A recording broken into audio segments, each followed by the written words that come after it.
That speech earlier, why was everyone laughing so much? Oh, just a few jokes in French and English. What did you say? You didn't understand? Never mind that, please tell me. You remember when you said you wanted to eat a buffet? And? You wanted to say buffet in English, right? But it's not buffet, it's buffet. Huh? Buffet means abuse, so you proudly said you wanted to eat abuse. I said, I'm counting on this newcomer who throws such a black joke. I am Natalie Smith. My husband Frederick and I have 2 children, both of whom are adults and live with us. I work part-time at the headquarters of a major corporation. This company has branches overseas, and employees from various nationalities work there. So not only Japanese, but also many other languages are spoken in the office. I used to work as a full-time employee at this company, but I requested early retirement due to my husband's retirement. However, I was asked to stay on as a part-time worker with a more flexible schedule, so I'm currently still working for the company. At first, I accepted the proposal and decided to work part-time, but in reality, there's not much difference in working hours compared to when I was a full-time employee. This is not conducive to enjoying my husband's retirement. Considering my working conditions, the company assigned a new employee to handle half of my workload. However, this new employee turned out to be quite a handful.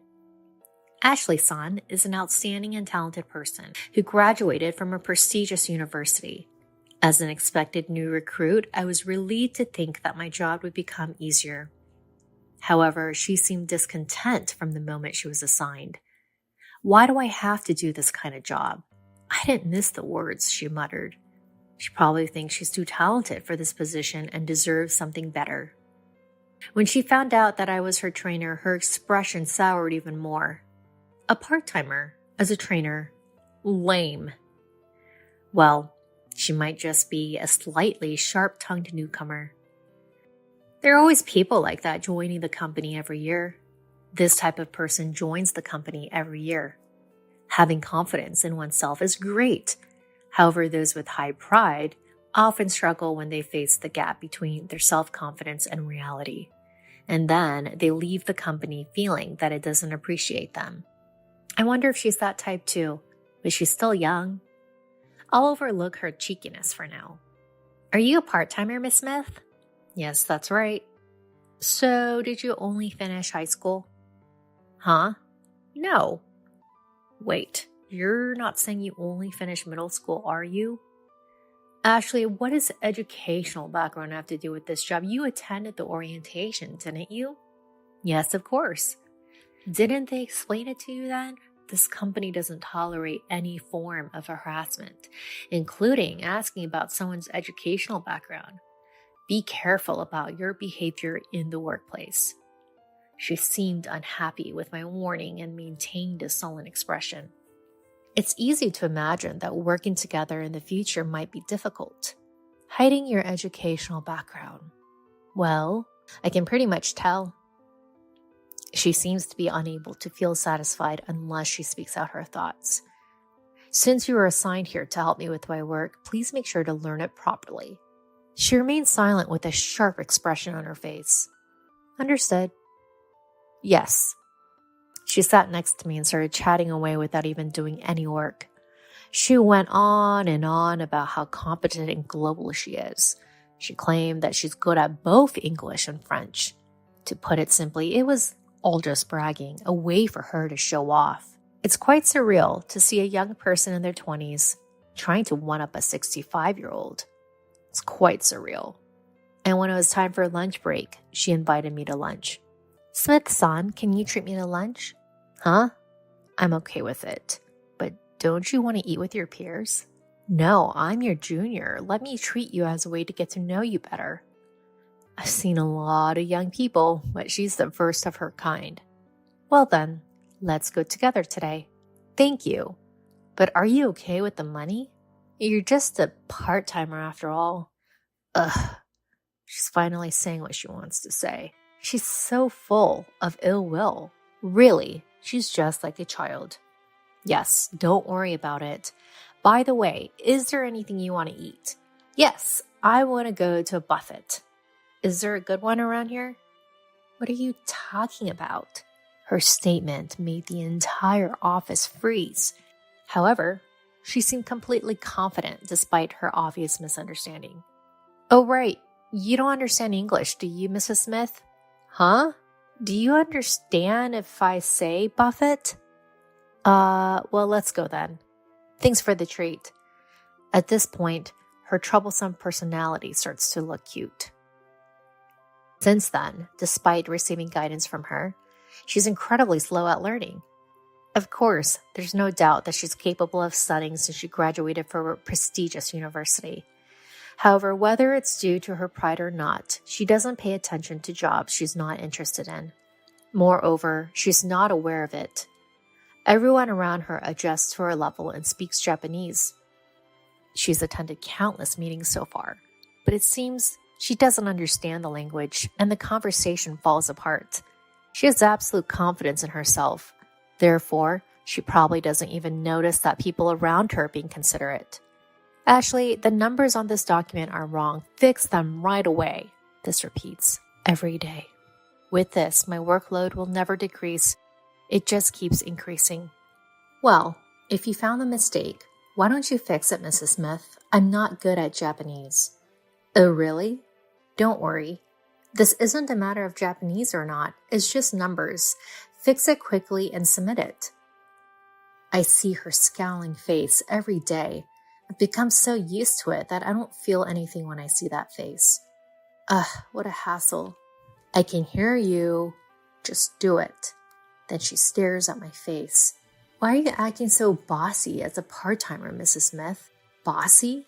Be careful with your choice of words. Don't forget that you're in a position to seek my guidance. See? You're really bossy. Why is a part-timer in charge of training in the first place? It doesn't make any sense. Despite the approaching quitting time, all she does is talk. That's because I used to be a full-time employee. Huh? So you got demoted? No, not demoted, but downgraded to part-time. She bursts out laughing. Hilarious. So you can't do that job, huh? Honestly, she's so narrow-minded. Look, everyone has their own circumstances. We don't have time for unnecessary talk, so fix it quickly and submit it. All I can say for now is that I'm more skilled at this job than you. Enough with the useless chatter. Get to work. Even if she's academically capable, this personality makes her future worrisome.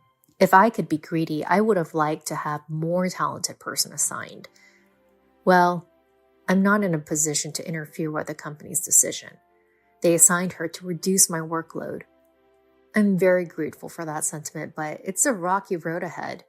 I was under a lot of stress, but I endured it and faced her. However, she was the same. It seemed like she had her own stress built up. And to vent that stress, she took an outrageous action. There's a certain daily routine in this company. It's a morning meeting where one employee gives a speech. Of course, since this is a multinational gathering, the speeches are in various languages. English is the main language, but there's also speeches in Japanese, Chinese, Spanish, and French.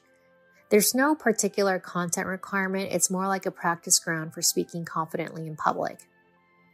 And it was Ashley's turn to give the speech that day. She boldly stepped forward and started speaking in her proud French. But let's overlook the fact that her conversation was still quite clumsy since she's still a newcomer. The surrounding employees also directed gentle gazes at her. Then midway throughout her speech, she started introducing me. As a part-time job senior, she's been very helpful to her. That's why she wants to introduce me at this event. She wants to learn from my excellent part-time job senior speech. However, the face of the person who invited me was not just grinning, but very distorted. I see. She probably thinks that I downgraded to a part-time job, as she put it, could not possibly give a speech. Please give your speech in French, senior. The face of the girl whispering in my ear was very ugly. Am I, a 65-year-old woman, going to compete with a young whippersnapper in her 20s? As I started my speech in French, her eyes widened and she stood there with her mouth open. Of course, That's to be expected. I was stationed in Paris for 8 years, so there's no way I can't speak French. I still have high hopes for her growth as a newcomer. She's very humorous. She joked about wanting to eat a baguette a while ago. She gave me the opportunity to correct her in my mind, saying, "It's buffet, not baguette." I'm happy to be the mentor of such an interesting girl. Please take care of the two of us from now on. As I made that speech, the employees laughed out loud. Good, I managed to include some humor in my speech. My sense of humor isn't dead yet. However, while everyone was laughing, Ashley was still standing there, dumbfounded. Maybe it didn't get through to her? After the morning meeting ended and we sat down, she asked me, "What did you say earlier?" "Huh? Your speech earlier. Why did everyone laugh so much?" "Oh, I just included a few jokes in French and English." "What did you say? You didn't understand?" "Just tell me, please." "You said you wanted to eat a baguette before, right? So what? You meant to say buffet in English, right? Then it's not baguette, it's buffet." "Huh?" "Baguette means abuse. So you probably said you wanted to eat abuse." I said I'm looking forward to working with a promising newcomer who can make such a dark joke. Then she turned red and teary-eyed. "You were the one who said you wanted to give me a speech. Why are you making that face?" Because? This is a company. Watch your tone. I don't think someone downgraded to part-time could speak fluent French. Oh, were you trying to make me look foolish? Well, that was expected. There's no such thing as everyone following the same path in life. I have my own journey that I've walked. You're not my family, so you wouldn't know what kind of path I've taken, right? You don't know that I was stationed in Paris or San Francisco. Stop judging people based on what's in front of you right now. You'll end up being embarrassed. She doesn't say anything, looking down. If you were able to join this company, it means you've worked hard setting up until now, right? Be careful not to waste your efforts with your actions. Are you trying to one-up to me? It's annoying. You think you know everything, that you're so knowledgeable. Annoying. I think your strong competitive spirit is one of your good points. The moment you think you know everything, you're actually ignorant. There are so many things to learn in the world. Even at 65 years old, there's an infinite amount of learning to do. Every day is a day of study. You should also look to new things and grow without being complacent with your current self. She doesn't say anything back. And since then, she never opposed me again. When her mistakes are pointed out, she still shows a sulky expression, but she honestly fixes them and resubmits. 2 years later, she's able to handle all her work smoothly. Now there's no problem if I leave the company. And so I reached the day of my retirement, leaving the company where I've worked for over 40 years. There's a deep sense of emotion. But from now on, I'll enjoy my remaining years with my husband. I want to go to various countries, see different things, and gain experiences. My future is still bright. On my last day at work, after the scheduled time, the people in the department presented me with a bouquet. I gratefully accepted them, and as I was leaving the department, Ashley called out to me. "Senpai, here." She's holding a long box with a ribbon. "Oh, for me? Thank you. Can I open it now?" I unwrapped the paper, opened the box, and inside is a stylish wristwatch. "Wow, it's lovely. Thank you. Thank you for everything. And I'm sorry for all the impertinent things I said." "Aw, no. You were a cute, cheeky junior. When you first started working under me, I honestly thought you wouldn't last long, but you stuck with me. You proved me wrong in a good way." "Thank you. Does this watch have any special meaning?" "Well, you'll be traveling to various countries with your husband, right? I thought it'd be nice if you could mark the time together with this watch." "Oh, wow. How thoughtful of you.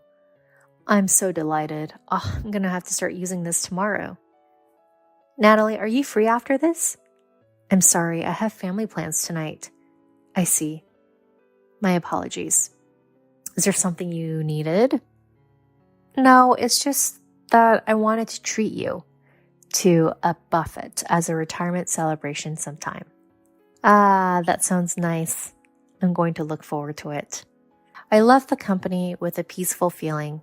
When I got home, my husband, children, and grandchildren had prepared a retirement party for me. My husband's special roast beef and a cake made by my grandchildren under my daughter's guidance were arranged. My life is filled with happiness. I want to continue to cherish learning in everyone I interact with, including my family.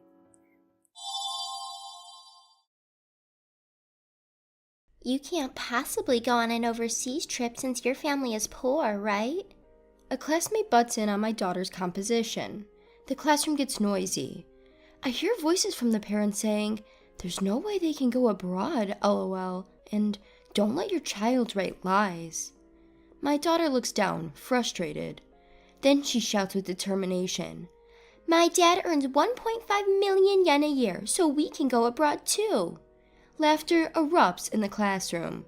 "You can't go abroad with such a low income of 1.5 million yen. The bossy mom snorts with a mocking laugh. I was about to open my mouth when an elderly person from the parents' seats revealed the truth about our family. My name is Diana Williams, and I have a family of 3 with my husband David, who is a year older than me, and our 7-year-old daughter Fiona. David runs a factory and works hard from morning till night. He can't participate much in childcare, but when he has some time, he cherishes the moments with Fiona, and I think he's a doting father. Fiona is very attached to David, and even if they can't see each other much, she happily says, "My dad working hard is cool." I also help with my husband's factory while raising our child, and I feel that we're working together as a couple to manage work and childcare. I'm not particular about my appearance, I barely wear makeup, and my clothes are plain. It seems that Betty, a classmate's parent whose husband works for a famous local company, doesn't like me very much. When the mom friend group centered around Betty sees me, they whisper something while looking my way and laugh mockingly. At a recent PTA gathering in front of other parents, Betty belittled me in a mocking tone, saying things like, "Miss Williams, are you wearing that outfit again? You always wear the same clothes, don't you? Can't afford to buy new ones?" And, "Your husband always looks busy in his dirty work clothes, but his salary is low, huh? It's sad to work so hard and still be so poor." Hearing Betty's conversation, the other parents also start to giggle. "Hey Betty, it's tasteless to talk about other people's family matters in front of everyone like that." One of the parents raised their voice. The one who argued back against Betty was Kylie Price, my only mom friend and supporter. She glared at Kylie but turned away without saying anything. Kylie is a single mother raising her child in her family home and is respected by others for a certain reason. That's why she can't say anything to Kylie. The surroundings quieted down and the meeting ended peacefully. "Kylie, I'm sorry, thank you." "Don't apologize. The one who's wrong is her for speaking ill of you in front of others." Kylie smiles at my apology.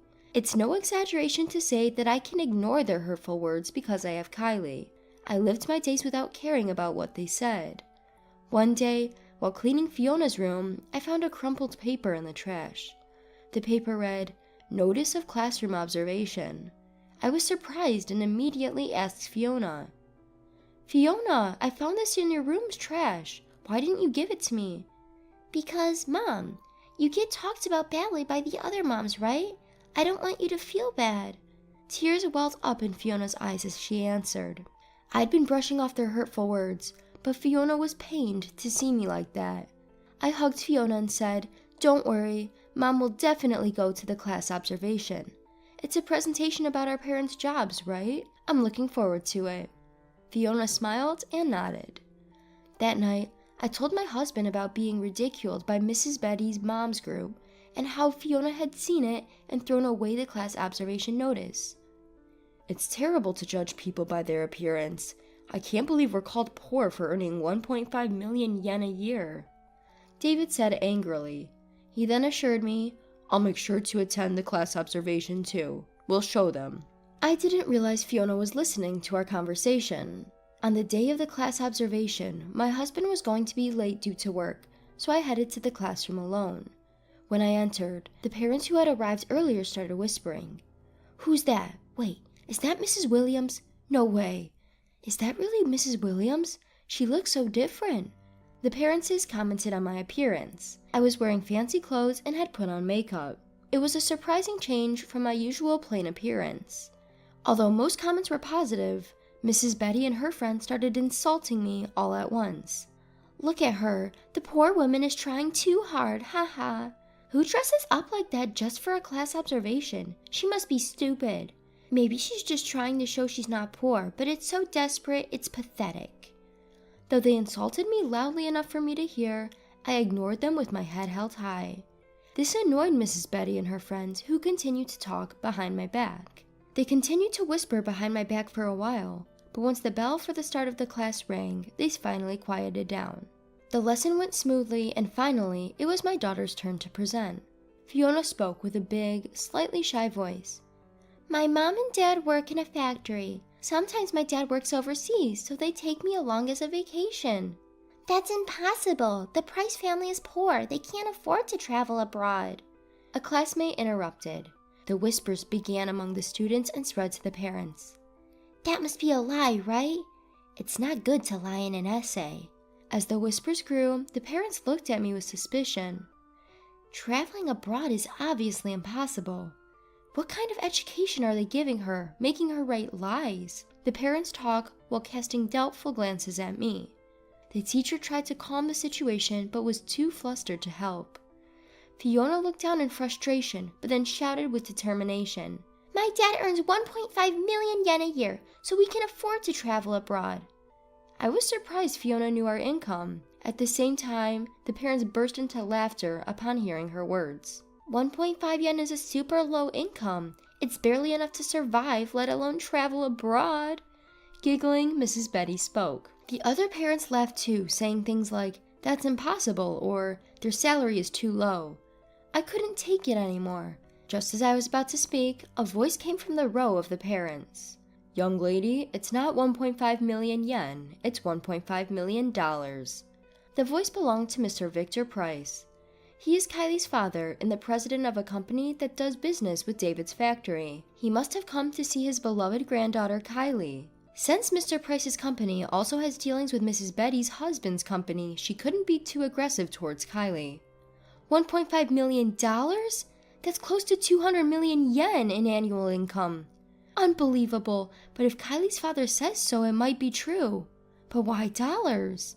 The classroom buzzed even more. Her father is a very skilled craftsman, and now he has more international transactions and technical guidance, so most of his income comes in dollars. He's a wonderful man who takes care of his longtime clients, no matter how busy he gets or how many new clients he has. Mr. Price continued in a clear voice that carried well in the noisy classroom. I don't think shallow people who judge others by their appearance have the right to criticize the Williams family. Mr. Price glanced at the parents, and they all went quiet at once. Mrs. Betty and her friends blushed and looked down in frustration. Just as the classroom quieted down, David entered the room. The parents are looking at David with surprised expressions. There stood David, looking like a well-dressed celebrity in a high-quality suit, a far cry from his usual appearance in dirty work clothes and covered in sweat. Sorry, I actually arrived just before Fiona's presentation, but I couldn't enter the classroom because it got noisy. David smiled at me as he spoke. Okay, everyone, quiet down. We're going to continue the class. Taking advantage of the quiet moment, the teacher resumed the class. After the class ended, David went to Mrs. Betty and said, It seems my wife has been under your care, with a smile. Mrs. Betty, at a loss for words, stammered, no, that's... I was actually just talking with your husband about our future contracts. He seemed to look down on my factory, and I can see now that you feel the same. I don't want to do business with your husband's company anymore. Can you please not involve my wife anymore? David tried to sound gentle, but the anger in his eyes was apparent. What? If you do that, your factory will be the one in trouble. Without the business from my husband's company, your factory will go under. You're just getting carried away because of your recent success. Mrs. Betty ranted with a red face before leaving the classroom with her followers. That was tough, David. Mr. Price, I'm sorry for the trouble. Thank you for helping my wife and daughter. No, I couldn't stand to see the family of my important business partner and friend being insulted. I'm sorry for being meddlesome and even talking about your financial situation. I may have stolen your moment to make a cool entrance. Please stop. I did want to say something, but my voice would have cracked. I'm grateful you spoke up instead. Come on, we can't have the highly regarded president of an industry in the spotlight being so timid. Looking at David and Victor chatting cheerfully, I get a question from David. Why did Fiona know about my annual income anyway? I'm not sure, but maybe she heard it when you told me about the school visit. Oh, that could be it. When I look at Fiona, she's looking at us too, smiling and waving at David and me. Seeing Fiona smile, I feel relieved from the bottom of my heart. Ever since that school visit, the other parents started cozying up to me as if they changed their minds. Mrs. Williams may dress modestly, but she acts so refined. She's a real celeb. Invite me to your house sometime. So, where do you go abroad? Bring me a souvenir next time you go. I'm fed up with their attitude, cozying up to me as soon as they learn about my income, after making fun of me before. I haven't changed my behavior and keep my distance from other parents except Kylie. People are so fickle, right? Bad-mouthing you behind your back, then changing their attitude as soon as they learn your true identity. Haha, thanks for getting angry on my behalf, Kylie. Oh, by the way, I heard from my father that Betty's husband is having a rough time. According to Kylie's story, Mrs. Betty's husband was transferred to a window seat department after his contract with David's factory was terminated. Mrs. Betty's husband's company heavily relied on the products from David's factory, and now they must downsize their business because of the terminated contract. Indeed, the company asked David to reconsider several times, but he stubbornly refused. That company acted as if they were doing us a favor by using our products. That's probably why Mrs. Betty's husband was so arrogant. I don't want to deal with a company like that, David says with a bitter smile. Even without the business from Mrs. Betty's husband's company, David's factory is not damaged at all. In fact, with more time to deal with other companies and train young workers, their performance has improved even more. Mrs. Betty's family is struggling as their company's performance has worsened and their salary plummeted. With a window seat position, the chances of promotion are slim. Rather, the company's survival itself is quite questionable. Victor's company is even considering terminating their contract with Mrs. Betty's husband's company. If their contract with Victor's company is terminated, they could go bankrupt. Mrs. Betty used to boss around other moms with a big face, but now she's rumored to have caused her company's crisis and has no followers. Fiona no longer gets ridiculed for being poor and enjoys going to school. Mom, I like your usual style, but I'd be happy if you dressed up like you did at the last school visit, Fiona tells me shyly. Alright, I'll dress up for the next school visit too. When I say that, Fiona happily jumps around saying, Yay! I regret involving Fiona because of my carelessness about my appearance. From now on, I'll have to pay a little more attention to how I look. However, I don't want Fiona to become a shallow person who judges others by their appearance. I am determined to teach Fiona that not only appearance, but also the inner self is important. Grandma, Mom's got a tummy ache, help! Around 9 p.m., I got a call from my 5-year-old granddaughter that took my breath away. When I asked to speak to her mom, my daughter weakly said on the phone, it hurts, Mom. I called Dad too, but he's out drinking and told me I could handle it. I was appalled to hear that he was out drinking, leaving his sick wife and young child behind. I was utterly astonished by what kind of person he is, but this was not the time to talk about such things. I quickly arranged for an ambulance and jumped into a taxi to head to my daughter's house. It took about 15 minutes to get there, and when I entered, the room was freezing even though it was winter. My daughter was curled up on the floor, seemingly in pain, while my granddaughter rubbed her back, crying. I hugged my daughter tightly and told her to hold on, but she lost consciousness after saying, Mom, this child... The ambulance isn't here yet? Hurry up and help my daughter! It took about 5 minutes for the ambulance to arrive, but it felt like an incredibly long time to me. That day, I ended up losing my precious daughter. My name is Tiffany, a 62-year-old housewife. My husband, who I supported as a housewife for many years, passed away 3 years ago, and now I live a lonely life by myself. However, my daughter Kelly lives about 15 minutes away by car and frequently visits with my granddaughter Elizabeth, which helps ease the loneliness. My 5-year-old granddaughter is an honest, kind, and adorable girl, much like my daughter when she was young. Kelly met her husband through work, and they got married. He seemed like a reliable and manly man, so I thought he was the perfect person to entrust my quiet daughter to. But looking back now, I should have scrutinized his character more carefully. Kelly became a full-time housewife at her husband's request after getting married and chose a life of supporting her husband. For about a year after their marriage, the couple seemed happy, but around the time Kelly got pregnant and gave birth to their daughter Elizabeth, her husband's attitude changed. He became a so-called tyrant, showing off and leaving everything to his wife, which is unusual behavior for young people these days. One day, Kelly came to visit and confided in me with a sad expression. "Mom, I might not be able to come as often as before." "What happened? Is something wrong?" Apparently, the amount of living expenses her husband gave her kept decreasing, and now he only gave her $400 a month. As their daughter Elizabeth grew, so did their food expenses, and they needed to buy clothes. So Kelly started cutting back on her own food expenses, but even the bus fare to come to my house became a burden. That's when I noticed that although she ate a lot whenever she came to my house, she seemed to be losing weight every time I saw her. I asked her about it several times, but she always said, "I'm fine." Secretly, I was worried about her. Since then, I had given her money and bought her food, but it was difficult to interfere in their marital relationship, so all I could do was tell her to contact me anytime. But I should have played the villain and expressed my opinion to my son-in-law at the time. If my husband were alive, he would have definitely done that. I still deeply regret my decision at that time. One winter night, around 9 p.m., I got a call from my 5-year-old granddaughter. Grandma, Mommy says her tummy hurts. Help! When asked to speak to her mom, she pleaded in a weak voice. My daughter has always been a tough girl, so she must be in terrible pain. My granddaughter told me her dad went out drinking and wouldn't come home even after she called. I felt anger toward my son-in-law, who was so careless while his 5-year-old daughter tried her best to help her mother. But now is not the time for that. "I'll be there right away, okay? Everything will be fine." I arranged for an ambulance and took a taxi, arriving at my daughter's house in about 15 minutes. The ambulance hadn't arrived yet, and I hurriedly went inside, finding the house cold with no heating even though it was the middle of winter. My daughter was lying on the floor in pain, and my granddaughter was crying in her pajamas, calling out, "Mommy, Mommy!" She was just a 5-year-old and couldn't even turn on the heater. I took off my coat and covered my granddaughter with it. Grandma, help Mommy! I picked up my daughter and said, "Pull yourself together." But she said, "Mom, please take care of this child," and then lost consciousness. It was obvious even to an amateur that she was in a life-threatening situation. The ambulance arrived about 5 minutes later, but it felt like an unbearably long time to me.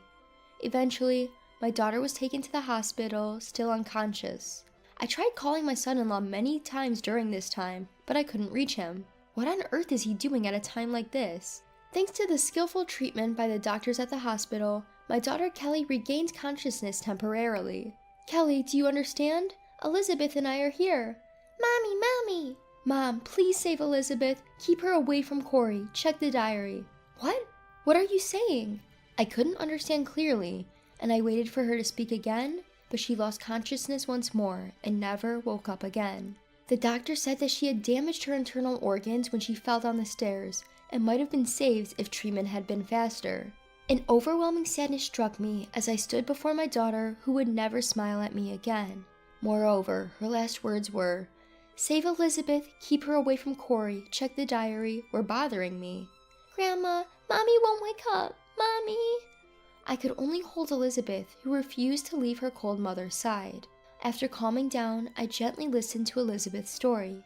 It seems Kelly had taught Elizabeth how to make emergency calls to her dad, grandma, and her close friends using speed dial. I praised my grandchild who was able to make the call properly, saying, "You did great, you were amazing." But Elizabeth just cried, shaking her head. And then, I gradually learned shocking facts from Elizabeth's story. I was stunned by the contents. What should I do now? But I can't just grieve for Kelly and Elizabeth. The next morning, my son-in-law finally contacted my daughter's phone. "Kelly, is your stomachache better?" "My daughter has passed away." "What? My daughter? Is this Tiffany? Are you saying that Elizabeth passed away?" My son-in-law was confused, thinking that his daughter had passed away. "It's not Elizabeth, it's my daughter Kelly who has passed away." When I told my son-in-law, he seemed surprised for a moment and muttered, "I'm glad it wasn't Elizabeth." His words made it sound like he didn't care about his wife from the start, and I trembled with anger. I'll never forgive him. I waited for a little when he wasn't home and used my daughter's key to enter the house. When I found my daughter's diary in a drawer in the closet, I was shocked by its contents, and my anger was renewed.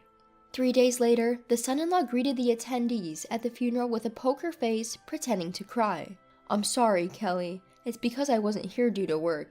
He had been out drinking, but he lied about it being work. The attendees sympathized with him for suddenly losing his wife while still having a young child. Meanwhile, Elizabeth refused to go near her father and stayed close to me. Tears welled up in her eyes, and she clenched her fists. Even though she was only 5, she seemed to understand that she would never see her mother again. When a mourner asked about Elizabeth not being with her father, he approached us, but Elizabeth immediately stiffened and clung to me. "Elizabeth, come to Daddy." No, Daddy is scary. As the son-in-law forcefully pulled Elizabeth's arm, I pulled my granddaughter closer to me. "If she doesn't want to go, you don't need to force her." "But Tiffany, I can't have you spoiling Elizabeth. I'm her father." Feeling the coldness in his eyes, I clenched my fists and firmly replied, "I will never let Elizabeth near you. Kelly told me just before she died to save Elizabeth and keep her away from you. I wonder why she said that." For a moment, he seemed taken aback and asked me with a probing look, "Kelly said that? Did she say anything else?" Perhaps he was worried about the truth being revealed, but I thought it was too soon to reveal it.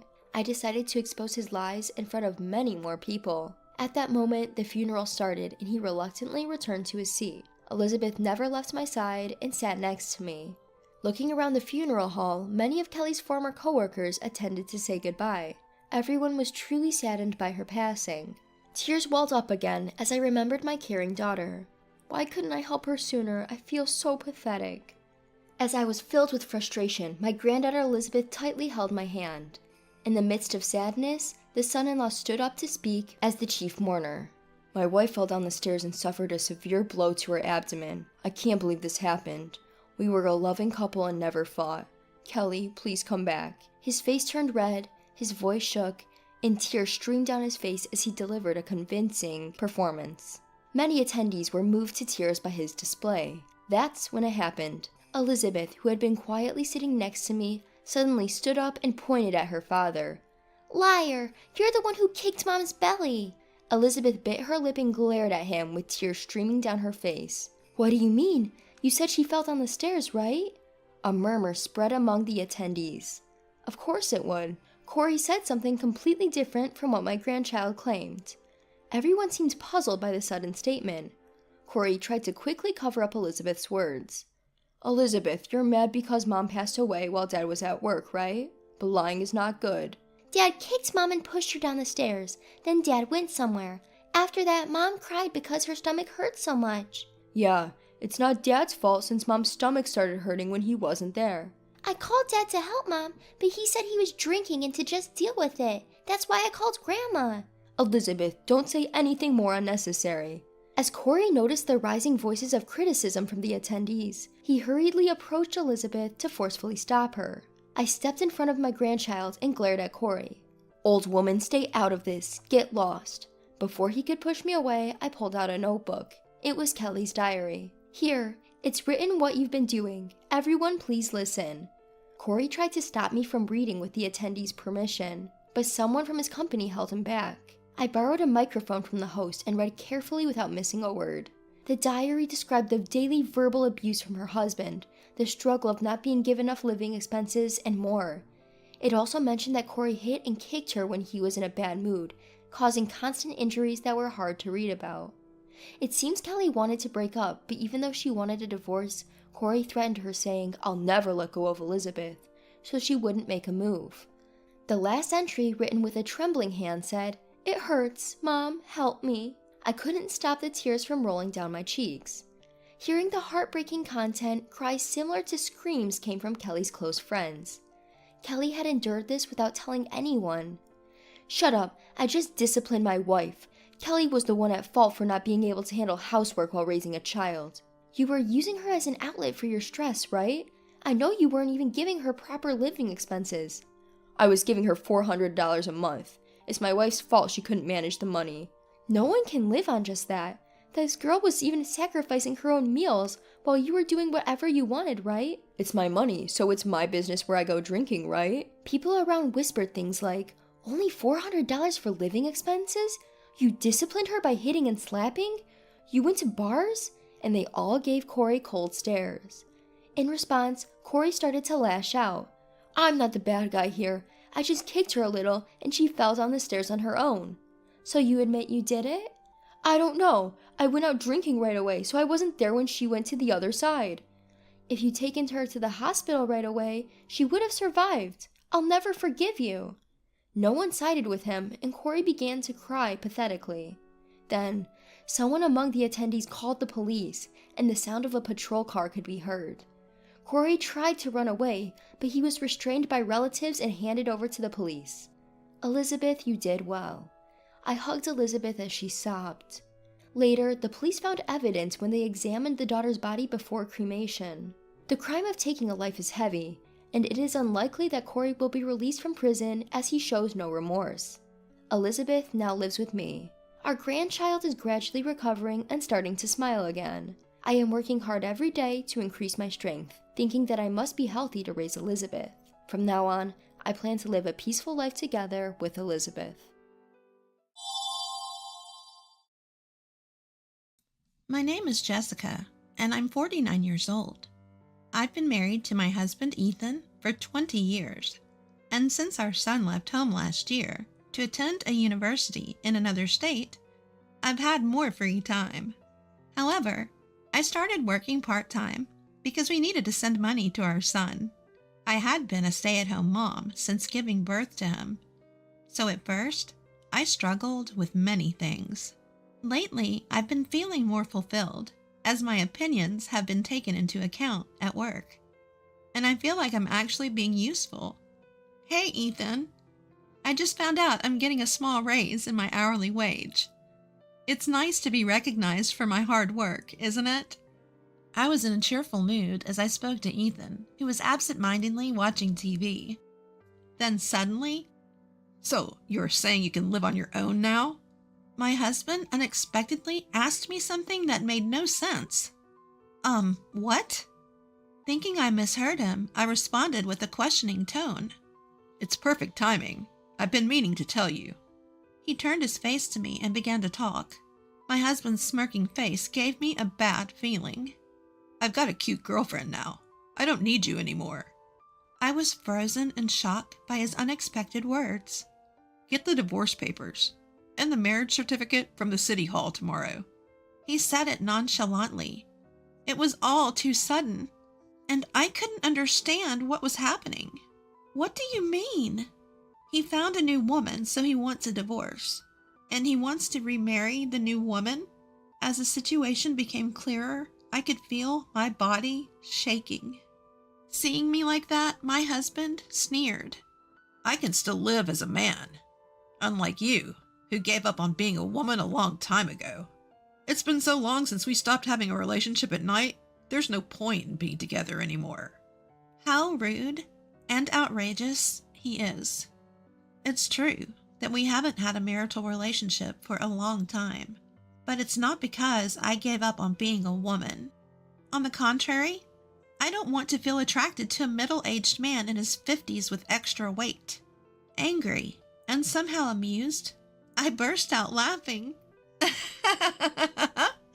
"I'm tired, busy, it's a hassle.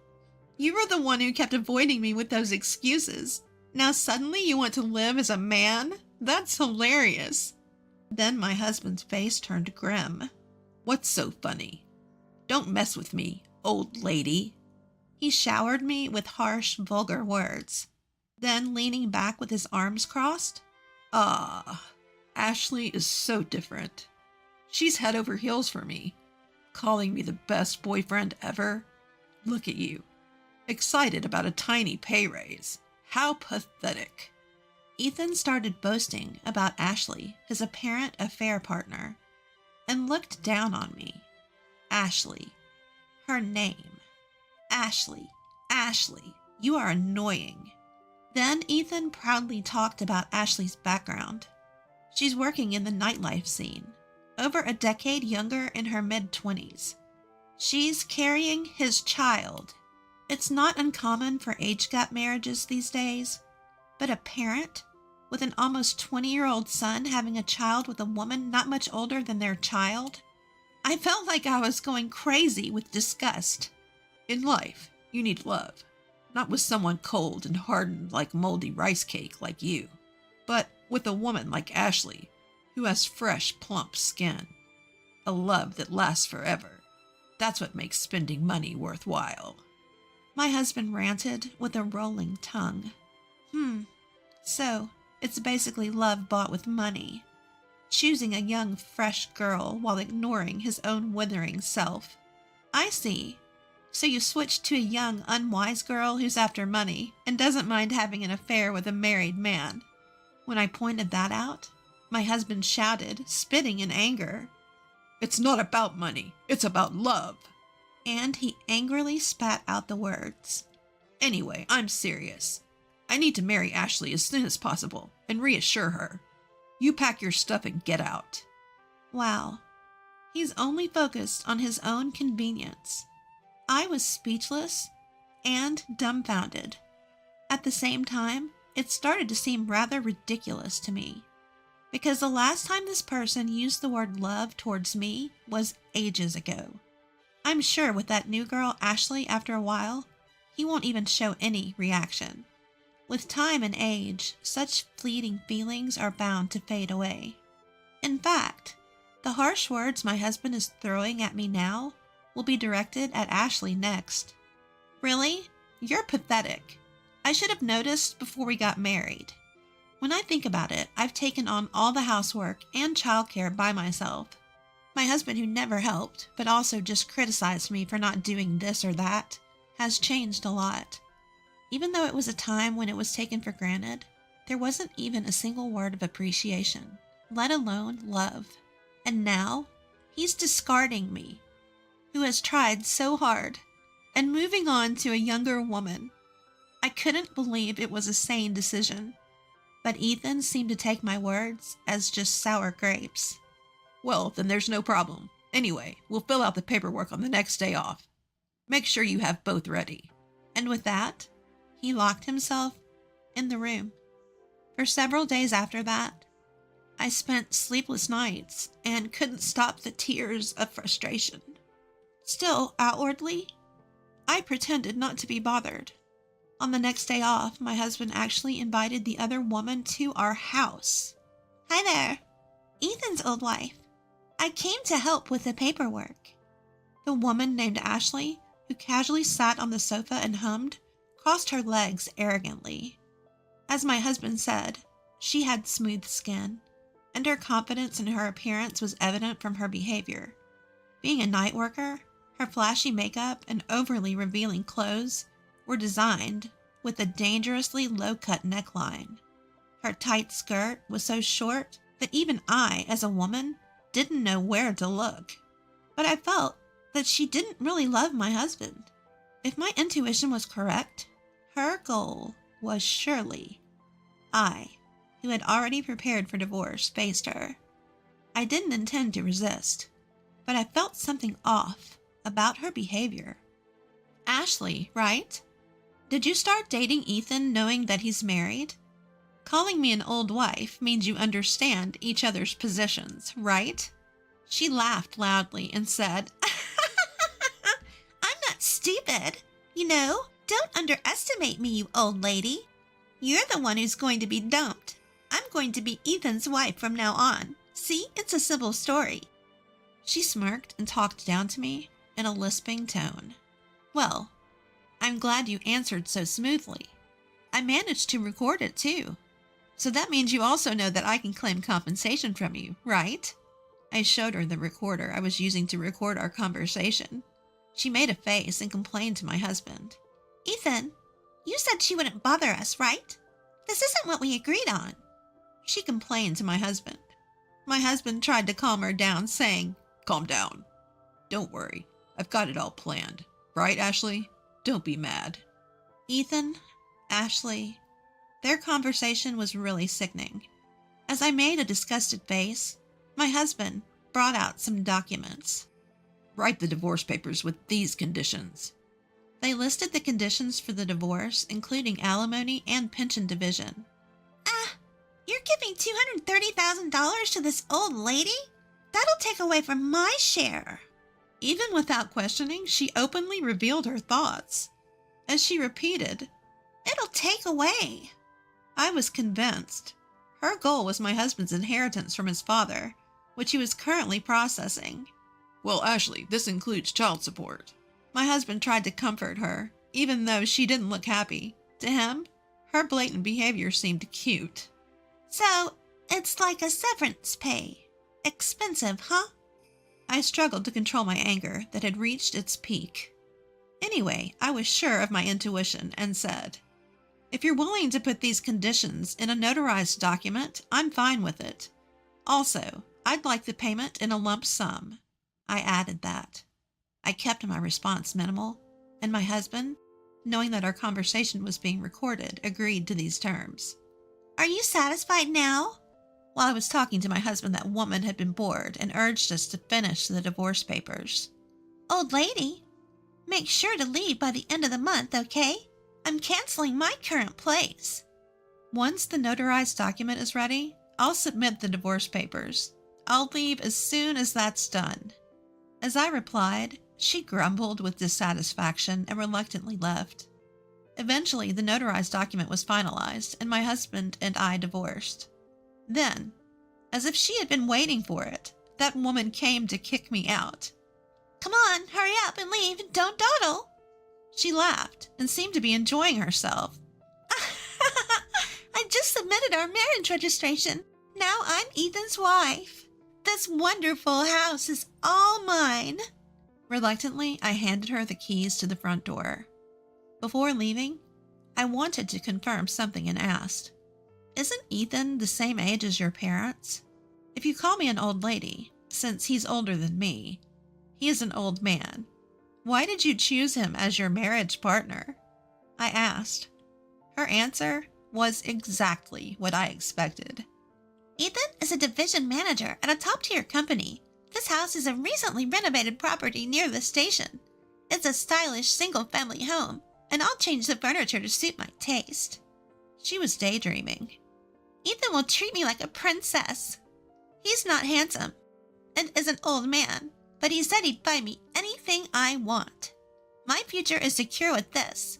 She smirked with satisfaction, as if to mock me. "I hope everything goes as you wish."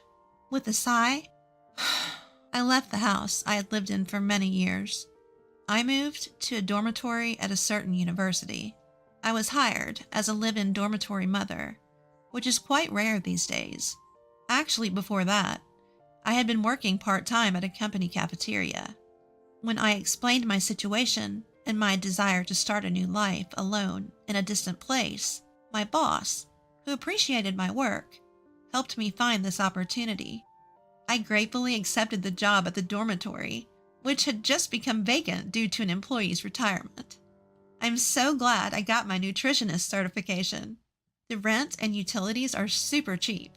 Though I don't have much free time to go out, it's a comfortable and fun workplace. About 3 months into this new life, I received a phone call from my ex-husband. "Mom is in bad shape. Can you help with her care?" How could he say such a thing? We are strangers now. It's your young wife's responsibility to take care of her. When I pointed out the obvious, he said, "Ashley is pregnant. Mom has dementia and throws things, so it's dangerous." He said, "So it's okay for her to throw things at me."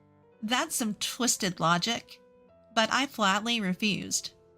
"Don't call me anymore. We have nothing to do with each other." I pushed him away with forceful words.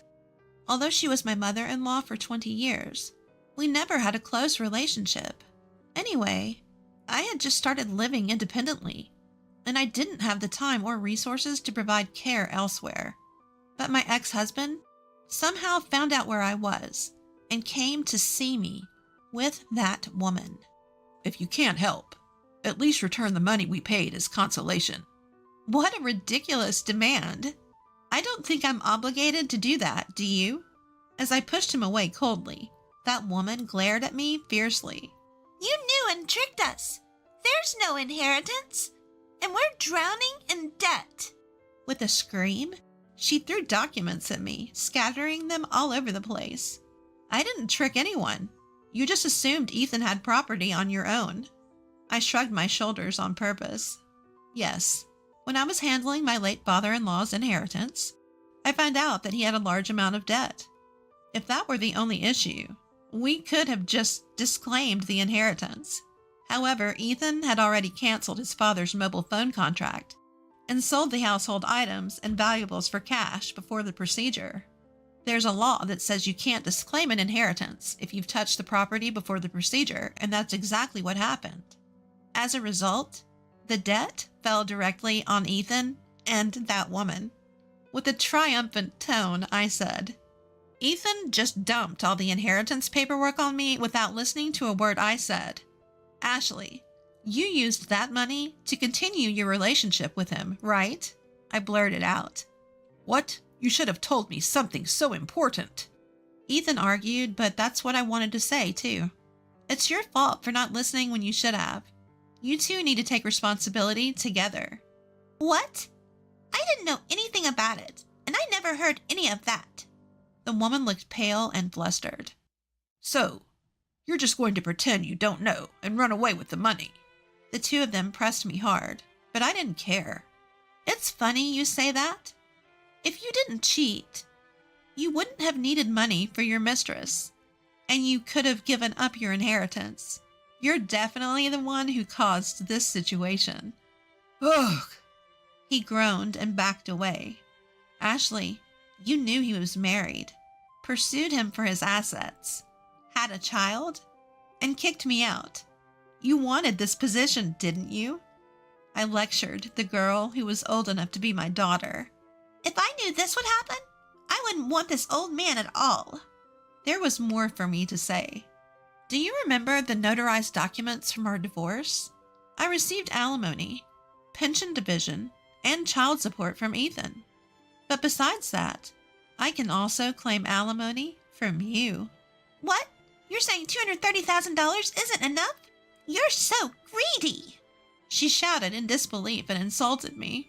I would have forgotten about it if you left me alone, but you come up with nonsense like demanding I take care of his mother or return the alimony I received. I can't take it anymore. I told her I had a recording of our divorce negotiations and was serious about claiming alimony. She ran away without looking back. As I watched her go, I turned to Ethan, who was still standing there. How can she run like that when she's in her last trimester? Is she really pregnant? And where's the love now that she's run away?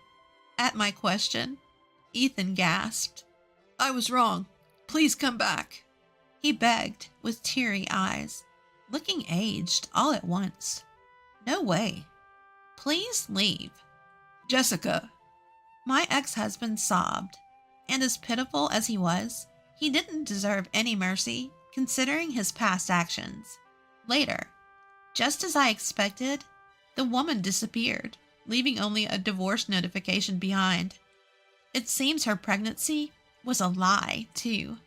My ex-husband was left to handle his debt and care for his mother alone, and he withered away from stress and overwork.